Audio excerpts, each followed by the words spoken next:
vais témoigner, mais effectivement, je vais m'appuyer sur un témoignage voilà, personnel, mais au-delà de ça, notamment, je vais commencer par oser. Moi, une des idées que j'ai en tête depuis quelques années, c'est comment faire pour aider tous les usagers à oser, comme aujourd'hui, s'exprimer, à oser s'organiser pour faire pression sur les politiques, faire pression sur l'organisation du système de santé, parce que je crois qu'il n'y a que comme ça que les choses vont bouger. Alors, moi, je vais oser parler un petit peu de mon parcours où finalement, je ne me suis pas bien rendu compte quand je me suis embarqué dans cette histoire professionnelle il y a quelques années. Je crois que je ne m'étais pas bien rendu compte la place des événements familiaux dans la façon dont j'allais faire ce métier et puis là où j'en suis maintenant. Donc moi j'avais une grand-mère qui était donc la mère de ma mère, qui était une grand-mère que j'aimais beaucoup parce qu'elle était à l'époque, on va dire, moderne, c'est-à-dire qu'elle s'intéressait à tout ce qui était nouveau, donc pas du tout dans l'image de la grand-mère très traditionnelle. Je vous précise que moi je suis né en 1967, donc c'est quand même toute une époque, et ma grand-mère, je l'ai connue sur ces 20 dernières années. Et assez rapidement, je sais pas, j'imagine vers les 10 ans, je me suis rendu compte que ma grand-mère avait une petite particularité, c'est qu'elle déménageait assez régulièrement, tous les 2-3 ans. Et alors pourquoi elle déménageait tous les 2-3 ans?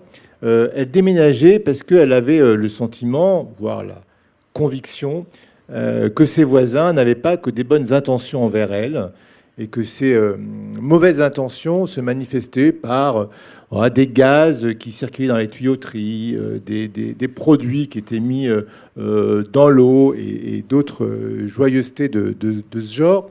Mais bon, voilà, on était dans les...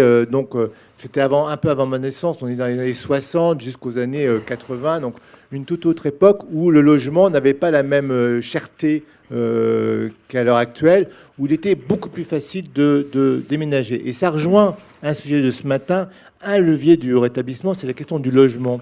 Et ma grand-mère, je pense que ma grand-mère n'a jamais vu de psychiatre, n'a jamais pris de neuroleptique, alors que je pense qu'elle souffrait de ce qu'on appelle une psychose hallucinatoire chronique. Donc je pense qu'à partir de la quarantaine, elle a en fait passé tout le reste de sa vie à... alors c'est pas... Excusez-moi, parce que des fois, je n'utilise pas forcément un vocabulaire tout à fait médical, et donc des fois c'est un peu mal interprété, mais j'allais dire, elle a continué à délirer gentiment, et je crois que ce qui lui a évité de prendre des neuroleptiques, c'est parce qu'elle a géré sa difficulté en déménageant. Voilà. Et en allant de logement à logement, elle retrouvait un peu de tranquillité. Donc elle se reposait. Bon, là, au bout d'un moment, de nouveau, il y avait encore les voisins qui l'embêtaient. Bon, jusqu'à un moment où, dans les années, je crois, 1980, où, et point important, elle a choisi d'intégrer une résidence logement pour personnes âgées. Mais elle l'a choisi parce que, je sais pas, j'imagine que l'immeuble lui plaisait bien. Et puis, bon, la ville était près de chez mes parents, donc elle était bien entourée. Et à partir du moment où elle est arrivée dans ce foyer logement, là, par contre, elle y est restée 10 ans. Et je ne l'ai jamais entendu avoir envie de déménager. Donc ça, cette partie de l'histoire de ma famille, moi, ça m'a fait comprendre que le logement, mais c'est hyper important et qu'à l'heure actuelle, notamment, alors on est en Île-de-France, c'est une vraie problématique. C'est-à-dire qu'on ne peut pas demander à des personnes qui ont des troubles psychiques ou des troubles psychiatriques aller bien quand ils se retrouvent dans, vous savez, ces fameux hôtels sociaux 4 étoiles où vous avez un WC pour 10 chambres. Enfin, là, on ne peut pas leur demander d'aller bien. Donc, vraiment, ce matin, on disait que... alors, Aude Caraya en parlait, mais il y avait quelqu'un d'autre, je me souviens plus qui avait alors on appelle ça des déterminants sociaux. Enfin, en tout cas, il y a le collectif doit intervenir pour le rétablissement. Donc, le logement, très important. Donc ça, c'était ma grand-mère, la mère de ma mère. Bon, ma mère avait aussi, a toujours d'ailleurs, un frère, puisque donc mon oncle, mon oncle qui est toujours vivant, qui doit avoir 85 ou 86 ans. Mon oncle était donc marié avec ma tante. Ma tante souffrait... alors, je reviendrai après. Ma tante souffrait, on m'a dit qu'elle souffrait d'un trouble schizophrénique. Donc, de temps en temps, elle était hospitalisée assez régulièrement. Et ma tante, c'est... pareil, ma tante, moi, je l'ai connue, je l'ai connue pendant 17 ans. Dans mes yeux d'enfant, d'ado et presque jeune adulte, moi, c'est une personne que j'adorais. Alors, pourquoi je l'adorais ? Parce que je la trouvais vachement sympa, très tactile, très proche, alors que moi je suis issu d'une famille pas très assez froide où voilà, on se touche pas trop. Donc déjà premier point, quand je suis devenu psychiatre, ça m'a quand même fait réfléchir sur les descriptions habituelles qu'on peut faire sur les personnes qui ont des troubles schizophréniques. Moi, ma tante, vraiment, je la trouvais hyper affectueuse, hyper tactique. Vraiment, je l'aimais beaucoup, beaucoup. Ma tante, un jour, elle a fait un énième épisode. Elle s'est retrouvée hospitalisée et elle a été mise en chambre d'isolement. Et en chambre d'isolement, donc ça, c'était dans les années... Alors c'est marrant parce que je disais il y a 15 jours, quand on s'est vu pour préparer encore le forum, qu'il fallait que je révise un petit peu et je n'ai pas retrouvé la date de son décès. C'est incroyable. Et j'ai eu mon oncle au téléphone et j'ai pas osé, je sais pas pourquoi, j'ai pas osé lui demander la date. Donc je crois que ma tante est décédée dans les années 85, quelque chose comme ça. Bon. Ma tante s'est cognée la tête contre les murs de la chambre d'isolement. Certainement pendant plusieurs heures. Et donc, elle a eu une hémorragie. Elle a été donc transférée sur l'hôpital général. Ils ont tenté de l'opérer, mais elle est décédée. Et donc ça, tout à l'heure, je discutais avec quelqu'un sur la question de est-ce que l'isolement, est-ce que c'est un soin ou pas. Moi, de façon rédhibitoire, ce n'est pas un soin, c'est pas possible. Alors moi je ne dis pas que des fois on est un peu obligé, mais c'est pas un soin. Et je me rends compte avec les années que c'est l'histoire de ma grand-mère, l'histoire de ma tante fait que par exemple je ne sais pas combien de personnes pour lesquelles j'ai décidé de les mettre en chambre d'isolement, je sais. Je pense beaucoup. Mais alors moi, à chaque fois que je suis contraint, j'allais dire ça, oui, je le dis, contraint de prendre cette décision, tout de suite, moi, je pense à ma tante. Et je ne pense pas qu'à ma tante, la personne, mais je pense à ma tante, je pense au repas de famille, je pense à mes souvenirs d'enfant, à des moments très particulier, très chaleureux. Et donc, à chaque fois, moi, je me dis, mais cette personne-là qui va pas bien, là, sur le moment, quand c'est aigu, on ne voit que le trouble psychiatrique. Mais en fait, il y a tout ce qu'il y a autour. Et je me dis, vous voyez, alors, par exemple, voilà, je vous parle de ça, et moi, tout de suite dans ma tête, je pense à un épisode où j'ai mis quelqu'un en isolement et où j'ai pensé à ma tante et au bout du bout, en fait, je ne l'ai pas mis en isolement. C'est un jeune qui est arrivé, qui avait 18 ans, avec les pompiers, extrêmement agité, genre 1m90, 90 kilos, enfin voilà, le jeune assez, mais vraiment super agité. Et en même temps, je ne sais pas comment vous dire, mais en même temps, il avait un regard vachement apeuré. Et alors, en l'espace, je ne sais pas moi, d'une minute, j'ai pensé à ma tante, je me suis dit, ah là, mais ce jeune-là, si ça se trouve, c'est la première fois qu'il arrive aux urgences. Voilà, si je le mets en isolement, quel effet ça va lui faire? Je me dis, mais c'est quoi finalement le plus gros risque? C'est de le mettre en isolement et d'être tranquille, c'est-à-dire de ne pas prendre le risque qu'il s'agite.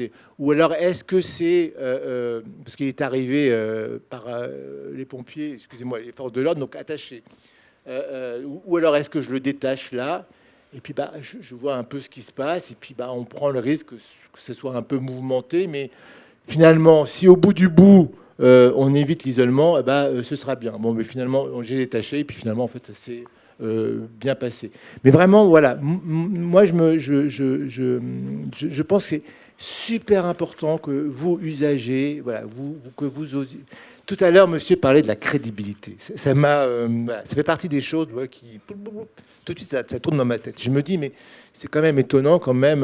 On est en 2025. Il paraît que c'est une année particulière sur la santé mentale. Et encore une fois, parce que derrière ce que vous disiez, monsieur, moi, ce que j'entendais, mais peut-être que je me trompe, j'entendais, il faut, pour être crédible, il ne faut pas que je montre des signes de mon trouble psychiatrique. Et il ne faut pas voilà, comme si finalement rechuter ou manifester le fait d'avoir un trouble psychiatrique, ça remettait en cause la crédibilité. Ça, je crois que ça, c'est vraiment pas possible. Et alors ça, du coup, ces dernières années, je me rends compte à quel point mon histoire familiale m'a imprégné de toute cette réflexion. Et c'est pour ça que il y a 20 ans, j'aimais pas beaucoup le concept d'art brut. Vous savez, l'art brut, c'est finalement, ce sont les artistes qui ont des troubles psychiatriques et qu'on expose comme ça. Sous-entendu, vous avez un trouble psychiatrique, donc vous auriez comme ça, par essence, une plus grande capacité à être artiste. J'ai horreur de ça, parce que derrière tout ça, je trouve que c'est en fait, il y a derrière des idées hyper stigmatisantes. Parce que quand quelqu'un a un trouble psychiatrique, genre, je suis désolé, mais c'est comme tout le monde. C'est-à-dire, il y a des personnes qui ont des troubles psychiatriques qui sont cons comme leurs pieds, mais vraiment. Mais non, mais vraiment, mais comme les psychiatres, c'est pareil. Hein. Et que ça, il y a vraiment là un truc à travailler. Voilà. Et je crois que ces idées, des fois un peu curieuses que je peux avoir dans la tête, c'est parce que moi, je l'ai dans ma vie de famille. J'ai eu des personnes qui ont des troubles psychiatriques, sauf que même encore maintenant, je pense que quand j'y pense avec mon regard d'enfant, avec le regard de fils, de neveu, de petit-fils, mais pas vraiment avec le regard de psychiatre. Mais du coup, quand je suis psychiatre, il y a des moments, je ne peux pas m'empêcher de penser à la vie de famille, voilà, et de me dire qu'il y a des patients cons et des patients pas cons. Il y a des patients qui sont d'une intelligence extrême. C'est d'ailleurs souvent un problème quand le patient était un peu plus intelligent que son psychiatre. C'est souvent là que ça pose des soucis. Et non, mais c'est vrai, c'est vrai. Ce sont des choses qui mais non, mais là aussi, vous voyez, c'est ni courageux, ni... c'est la réalité. C'est-à-dire, le fait d'avoir un trouble psychiatrique, c'est juste, vous avez un trouble psychiatrique comme vous pouvez avoir une maladie neurologique, comme vous pouvez avoir une maladie cardiovasculaire. Après, le trouble psychiatrique va s'exprimer différemment en fonction de votre histoire personnelle, en fonction de l'époque, en fonction de la famille, voire en fonction du pays où vous êtes né. Mais voilà, mais il n'empêche que avoir un trouble psychiatrique, ça ne fait pas de vous quelqu'un, par définition, de mieux ou de moins bien qu'un psychiatre. Et pareil pour un psychiatre. Voilà, je vais m'arrêter là, mais voilà, oser, voilà, c'est quand même, je pense qu'il faut vraiment oser, et je crois vraiment, soyez-en persuadés, que les choses ne bougeront pas tant que les personnes qui ont un trouble psychiatrique ne se sentent pas autorisées, et prenez la décision de vous structurer, parce que là aussi, je peux encore 3 minutes. Bien sûr, bien sûr, bien sûr.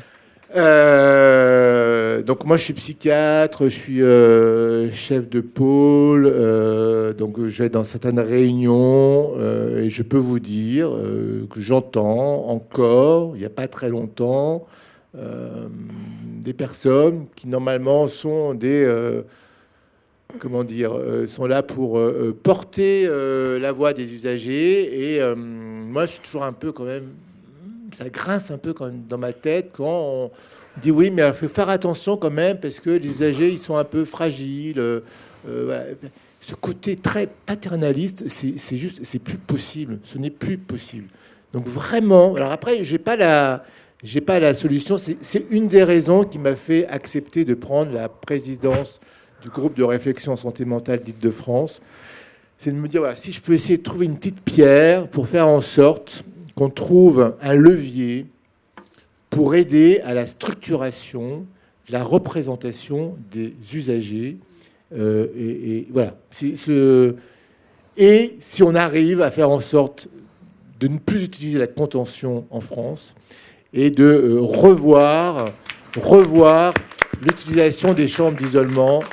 Voilà. Si en quelques années, je mets ma petite pierre là-dessus, je serais pas trop mécontent. Voilà. Merci. Merci Christophe. Merci beaucoup.